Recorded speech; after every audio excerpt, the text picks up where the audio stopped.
Accessibility testing actually helped me to get my job offer.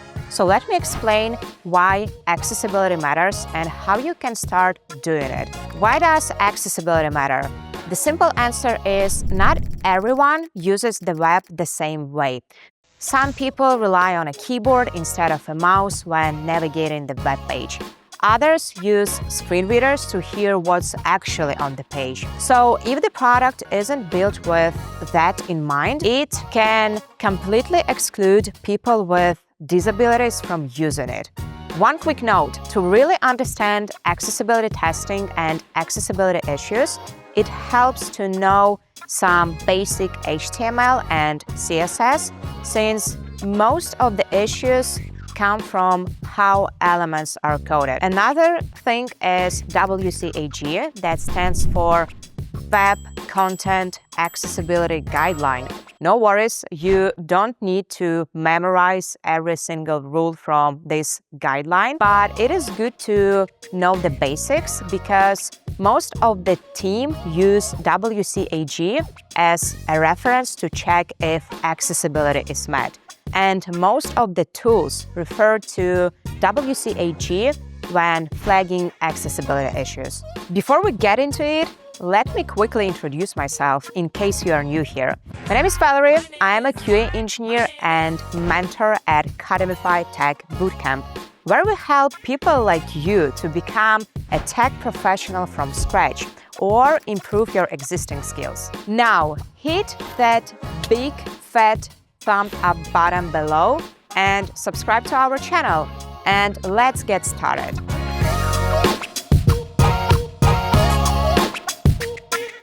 Let's jump into the screen share. I will use the t-shirt page on the Wikipedia website as an example. Usually the first thing I do is verifying I can navigate the website using Tab key on my keyboard. I will press Tab to move around the page and notice how the highlight moves from the search bar to the search button. This highlight is called focus state, and the goal is to make sure every interactive element is reachable and has a visible focus, like this glasses icon on the right, donate button, create account, log in. So basically, all links and buttons on this web page should have a focus state. If the focus outline is missing or unclear, both keyboard and screen reader users get lost. For now, everything looks pretty good on the Wikipedia page. So let me show you another accessibility issue. As I mentioned, the Wikipedia page looks fine, so I will add a quick CSS trick to this talk element by adding some CSS style. Okay, what I just did, I pushed the talk element far off the screen. So visually, it looks like the element is gone. And keep in mind, this is a quick CSS trick just to simulate an accessibility issue by adding those styles to the element. Okay, but watch this. As I keep tabbing, the keyboard focus still lands on it. And it is a problem because for a sighted keyboard user, the focus just disappeared because nothing is visible. And this is why we need to make sure off-screen interactive elements are removed from the tab order. And if they are not displayed on the web page, the users should not be able to reach them. Users only should reach what is actually available on the page. Next, I will turn on VoiceOver by pressing Command plus F5 on my keyboard. VoiceOver on Chrome. Muting. Let me mute VoiceOver for a moment. And VoiceOver is the default screen reader on Mac. It is a quick way to check the page elements are announced properly. Okay. Let me tab through the page and let me unmute the voiceover. Currently on a button. Link. Article. List 2 item. Link. Talk. Discuss improvements to the content. Muting. Okay, notice that the hidden element is still focusable and announced by the screen reader. Screen reader users hear it even though they can't actually see or interact with it. And that mismatch between what's announced and what's actually visible on the web page makes navigation really confusing and frustrating.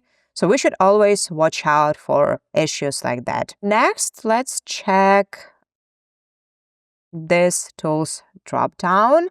You can view its link. View history. Tools. Menu pop-up button. Page tools. Navigation.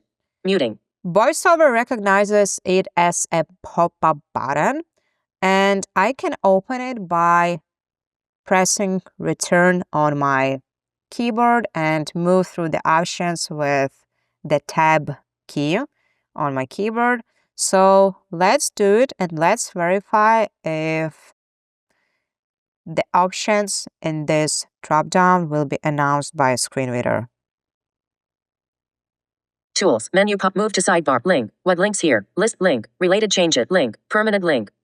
Permanent muting. That's exactly how it should behave with both a keyboard and a screen reader. Moving on, here is an image, and I want to make sure it has alt text because without it, a screen reader might just read the file name instead. Okay, let me unmute the voiceover. Unlabeled image. Unlabeled image. To get missing image descriptions, open the context menu. You are currently on an unlabeled image. To click this link, press Ctrl, Option, Space, Muting. Here is something interesting. When I tap to this image link, VoiceOver says unlabeled image. This is an accessibility issue that can easily confuse users. Let's verify the next image. Unlabeled image, /500px Leipzig 2012, JPEG, comma. You are currently muting. Okay, and for the next image, the screen reader just read the file name, and that's an issue. Alt text is, let me see if there is any alt text because I doubt if it wasn't announced by a screen reader. Yeah, there is no alt text, and alt text is what makes images meaningful, and without it, users only get part of the story the page is trying to tell. By the way, not everyone can pick up things easily and get a job offer on their own. And that's totally fine. I took a test automation bootcamp at Academify to learn from them. And now I work as a QA engineer and a mentor to help people like myself in the past. So if you would like to learn test automation or to improve your existing skills, feel free to schedule one-on-one consultation with me by following the link below this video. The next quick check I like to do with the screen reader is look at the page structure.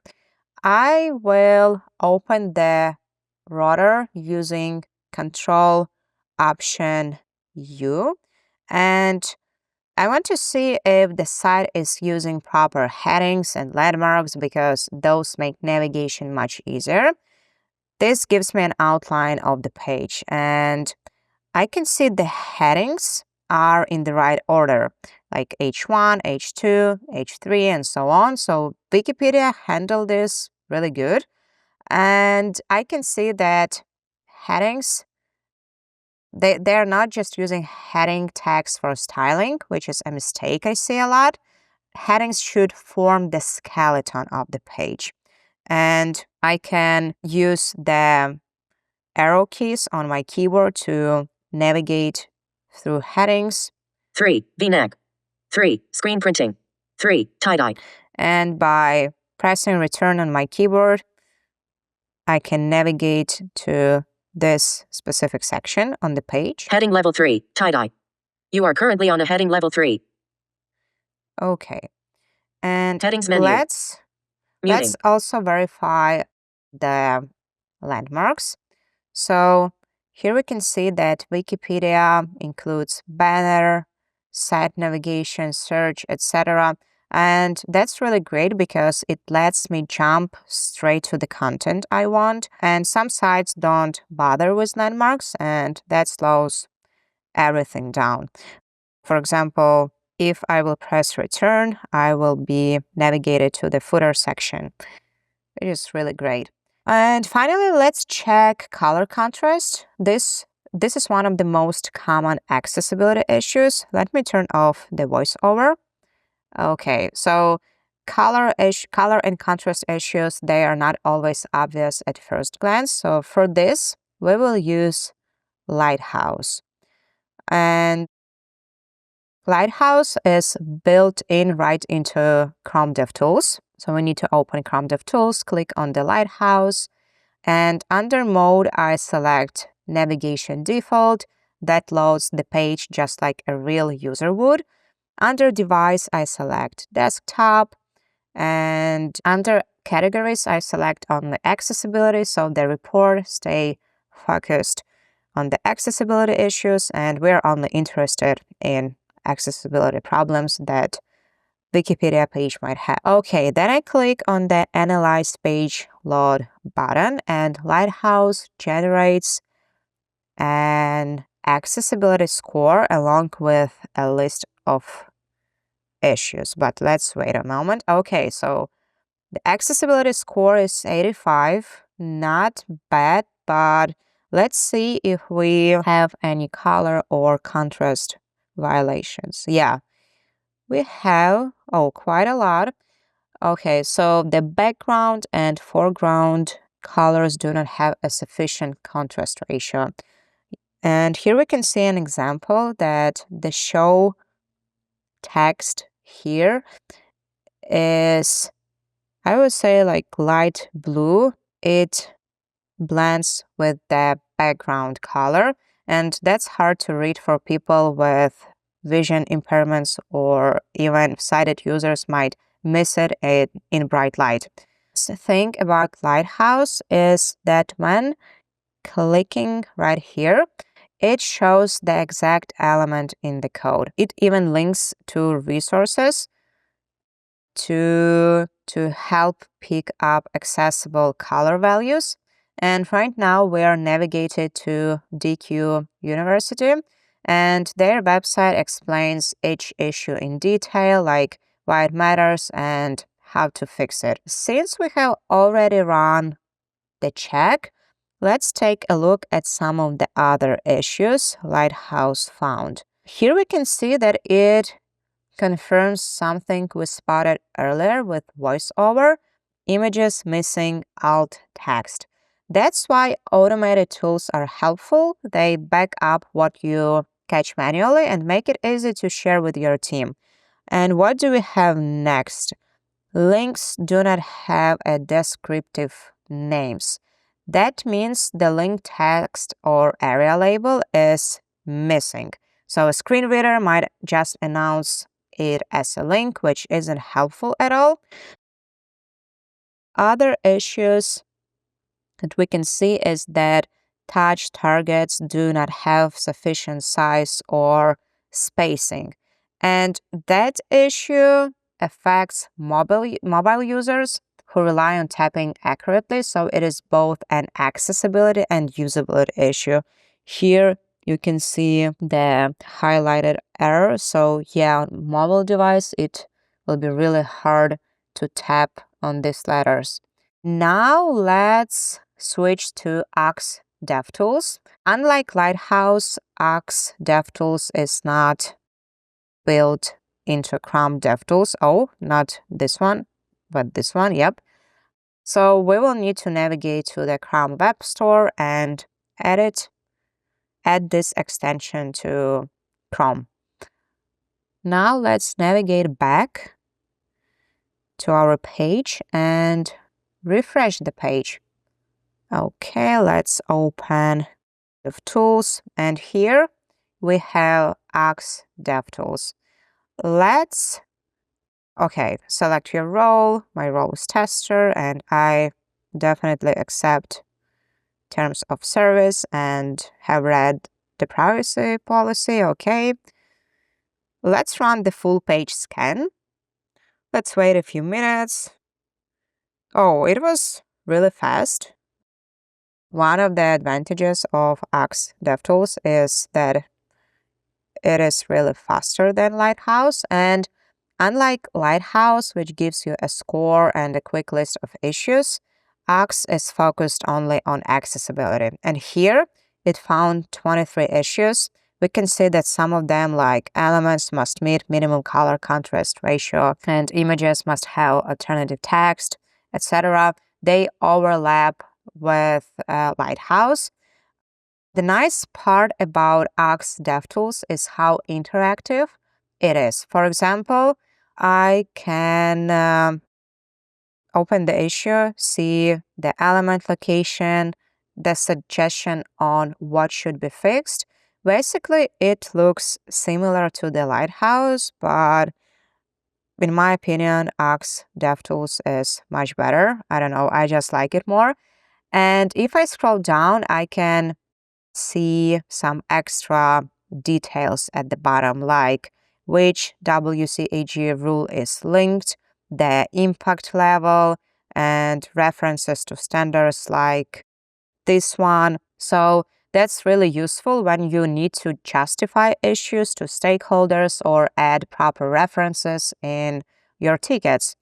I also like that UX can be integrated into CI/CD pipeline, so accessibility checks can run automatically with your builds. If you would like me to cover that setup in detail, drop a comment and I will record a video on it. So that was a quick intro to accessibility testing. We covered the basics: keyboard navigation, screen readers, hidden focus traps, and explored automated tools like Lighthouse and UX DevTools. Remember, accessibility is not about compliance. It is about making sure everyone can actually use your website. If you're new to accessibility testing, start small. Try tabbing through YouTube right now as you are watching this video. You will be surprised at how many issues you can catch right away. If you would like to learn more about accessibility testing tips and advanced accessibility tools, drop the comment below. I would love to cover that in the future video.